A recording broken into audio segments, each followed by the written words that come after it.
નમસ્કાર. ગઈકાલ રાતથી જામનગર જિલ્લામાં અમુક લોકો દ્વારા એવી માહિતી પ્રસારિત કરવામાં આવેલી કે જામનગર જિલ્લાના પેટ્રોલ પંપ ઉપર પેટ્રોલ અને ડીઝલનો જથ્થો અપર્યાપ્ત છે, જેના કારણે લોકોમાં એક અફવાનો માહોલ શરૂ થયેલો અને લોકો દ્વારા પેટ્રોલ પંપ ઉપર લાંબી લાઈનો લગાડી અને પેટ્રોલ અને ડીઝલ મેળવવા માટેની એક જે પેનિક સિચ્યુએશન ઊભી થઈ હતી તે બાબતે જિલ્લા વહીવટીતંત્ર દ્વારા આજે સ્પષ્ટતા કરવામાં આવે છે કે જામનગર જિલ્લાના તમામ પેટ્રોલ પંપો ઉપર પેટ્રોલ અને ડીઝલનો પર્યાપ્ત જથ્થો ઉપલબ્ધ છે. આજરોજ જામનગર જિલ્લા વહીવટીતંત્ર દ્વારા જામનગર જિલ્લાના પેટ્રોલિયમ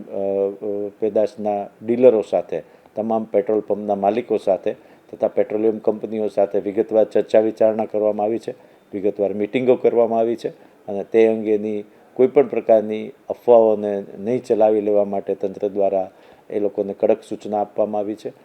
આજ રોજ જામનગર જિલ્લાના તમામ પેટ્રોલ પંપ ઉપર પેટ્રોલ અને ડીઝલનો પર્યાપ્ત જથ્થો ઉપલબ્ધ છે. લોકોને કોઈપણ પ્રકારની અફવાથી ન પ્રેરાવા તેમજ કોઈપણ પ્રકારની પેનિક સિચ્યુએશનમાં ન આવવા માટે જિલ્લા વહીવટીતંત્ર દ્વારા અપીલ કરવામાં આવે છે. વિશેષમાં જણાવવાનું કે અમુક પેટ્રોલ પંપ ઉપર સ્થાનિક પરિસ્થિતિને ધ્યાને લઈ અને પેટ્રોલ કે ડીઝલનો જથ્થો થોડાક ક્ષણો માટે કે થોડા સમય માટે અપર્યાપ્ત જાણવા મળે તો તમામ પેટ્રોલિયમ કંપનીઓને આથી સૂચનામાં આપવામાં આવી છે કે તમામ પેટ્રોલ પંપ ઉપર પેટ્રોલ અને ડીઝલના જથ્થાને પર્યાપ્ત માત્રામાં